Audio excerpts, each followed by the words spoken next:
Your Amazon package is delayed. Gas prices are rising. That new phone you ordered, it is going to cost more. And the reason has nothing to do with your country.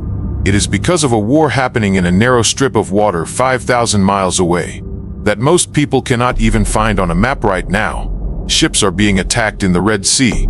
Missiles are being fired, drones are hitting vessels, and the global economy is starting to crack. 15% of all world trade passes through this choke point, and it is shutting down. By the end of this video, you will understand why this crisis matters more than almost any other conflict on Earth right now, how it affects your wallet, your job, and your daily life, and why it could get so much worse. Let's break it down. So, what exactly is happening in the Red Sea? Let me paint the picture. The Red Sea is a narrow body of water between Africa and the Middle East. At its southern end there is an even narrower passage called the Bab al-Mandab Strait.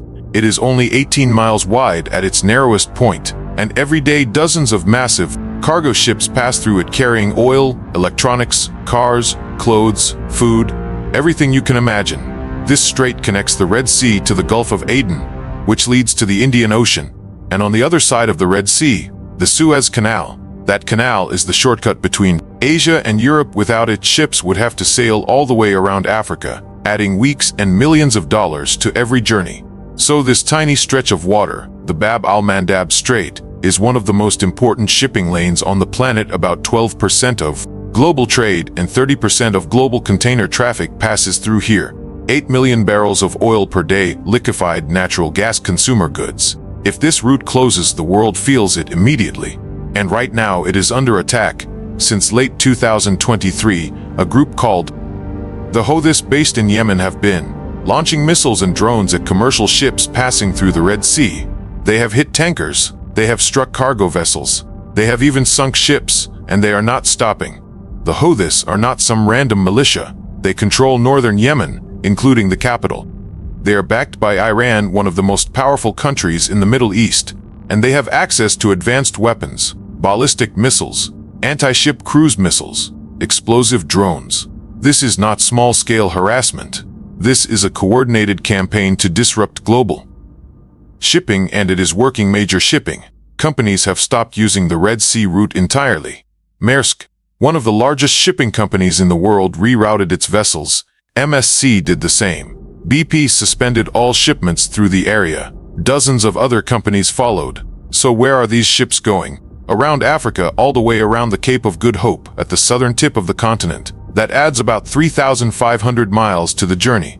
It adds 10 to 14 extra days of travel time, and it costs an additional $1 million per trip in fuel alone. And now multiply that across thousands of ships, and you start to see the problem. So why are the Houthis doing this? What do they want?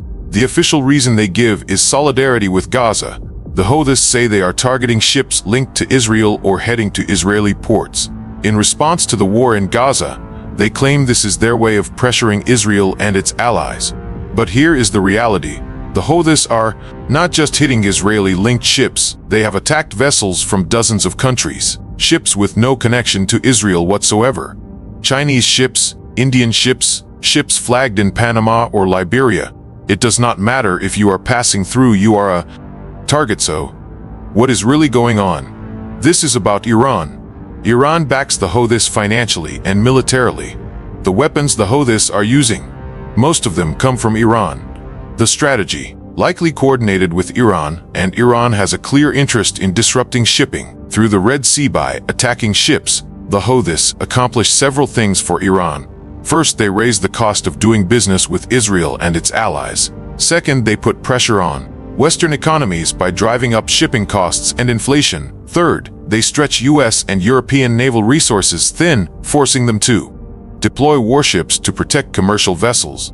And fourth, they send a message: Iran and its proxies can reach global shipping lanes. They can disrupt the world economy, and there is not much anyone can do to stop them without starting a much bigger war. This is not just about Gaza. This is geopolitical strategy, and the Red Sea is the battlefield.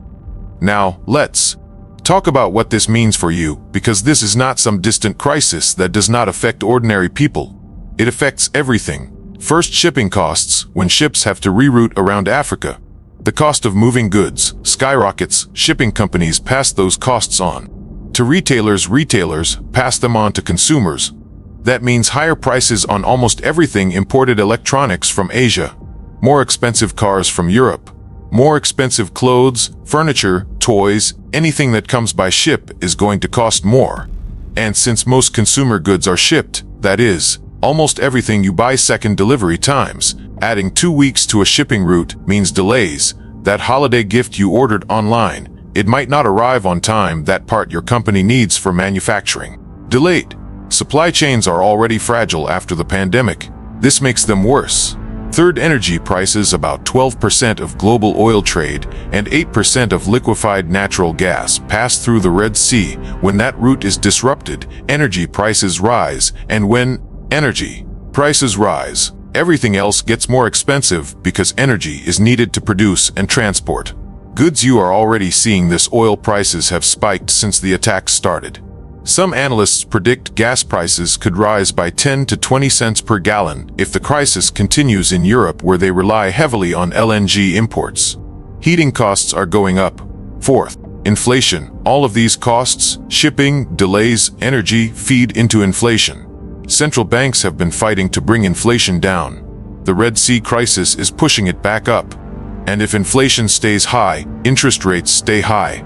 That affects mortgages, car loans, credit cards, everything. And fifth, jobs. If companies face higher costs and delays, they cut back. They delay expansions. They lay off workers. A disrupted global economy does not just mean higher prices. It can mean job losses. So, yes, a war in Yemen that you probably were not paying attention to last month is now affecting your wallet. That is how connected the global economy is. And that is why this matters. So what is being done about it? Can anyone stop the Houthis? The United States and European countries have deployed naval forces to the Red Sea to protect shipping. Operation Prosperity Guardian is the name of the mission. Warships from the US, UK, France, and other countries are escorting commercial vessels and shooting down Houthi drones and missiles. And it is working, to some extent. Many attacks have been intercepted. Ships under naval escort are relatively safe. But here is the problem. You cannot escort every ship. There are too many. And the Houthis only need to get through once to cause major damage. The US and UK have also launched actives on Houthi positions in Yemen. They have hit missile launchers, radar sites, and weapons depots. The goal is to degrade the Houthis' ability to attack ships, but actives have not stopped the attacks. The Houthis have weapons hidden across Yemen. They are dug into mountains and urban areas. And every time the US strikes, the Houthis launch more attacks. It is a cycle with no clear end. There is also the risk of escalation. If the US and UK keep striking Yemen, Iran might retaliate. Iranian proxy groups in Iraq and Syria have already attacked US bases. Hezbollah and Lebanon could get involved. And if this spirals into a wider regional war, the Red Sea crisis becomes the least of our problems. Diplomacy has gone nowhere. The Houthis say they will stop attacking ships when the war in Gaza ends. But the war in Gaza shows no signs of ending. And even if it did, there's no guarantee the Houthis would stop. They have their own interests. And Iran has its own agenda. So right now, the situation is stuck. Ships are rerouting. Costs are rising. Naval forces are deployed. Airstrikes continue. And the Houthis keep attacking. Now here is the bigger question. How long can this go on? And what happens if it gets worse? If the Red Sea remains too dangerous for commercial shipping, companies will permanently reroute around Africa. That becomes the new normal. And the global economy adjusts to higher costs and longer delivery times. Inflation stays elevated. Growth slows. And everyone pays the price. But there is a worse scenario. What if the Suez Canal itself becomes a target? The Houthis have not directly attacked the canal, but they do not need to. If ships stop using the Red Sea, they stop using the Suez Canal too. And Egypt, which relies on canal fees for revenue, loses billions. That destabilizes Egypt, which is already economically fragile. And instability in Egypt has massive regional consequences. Or what if this expands into a broader Middle East war? Iran backs the Houthis. The US is striking Yemen. Israel is fighting in Gaza. And Lebanon Houthi is on the border. One miscalculation, one escalation, and you have a multi-front regional war. Oil prices do not just spike, they explode. We are talking $100 per barrel or more gas at $6 or $7 a gallon in the U.S. economic crisis globally. And there is another risk. Other actors seeing opportunity. If the U.S. Navy is tied up in the Red Sea, what does China do in the South China Sea? What does Russia do in Ukraine? Distraction creates openings, and global conflicts do not happen in isolation. So the Red Sea crisis is not just about shipping delays and higher prices. It is a stress test for the entire global system. And right now, that system is straining. So what does this all mean? Let me bring it home. The Red Sea crisis is a perfect example of how connected our world is. A conflict in Yemen affects prices in New York, London, Tokyo, Lagos, everywhere. The ships that carry your phone, your clothes, your car, they all pass through the same choke points, and when one of those choke points is under attack, everyone feels it. This is not going away anytime soon. The Houthis have no reason to stop. Iran benefits from the chaos, and there is no easy military or diplomatic solution. So expect this to continue. Expect prices to stay high. Expect delays. Expect uncertainty. But here is what you can do. Understand what is happening. Know why prices are rising. Know why your packages are late. Do not let the media or politicians blame it on something else. This is geopolitics affecting your daily life in real time, and pay attention to choke points. The Red Sea is not the only one. The Strait of Hormuz, in the Persian Gulf, the Strait of Malacca, Southeast Asia, the Panama Canal, the Suez Canal. These narrow passages control global trade, and if any of them close, the world economy shakes. We live in a globalized world that brings benefits, cheap goods, fast shipping, variety, but it also brings vulnerability. And right now, we are seeing that vulnerability on full display. The Red Sea crisis is a warning. The global economy is more fragile than it looks, and the next disruption could come from anywhere. If this video opened your eyes to what is really happening, hit that subscribe button. We break down the conflicts, strategies, and economic impacts the mainstream media glosses over. Drop a comment. Did you know the Red Sea crisis was affecting your wallet? Let me know. Stay informed, because the world is more connected and more dangerous than most people realize, and understanding that might be the most valuable thing you can do. I will see you in the next one.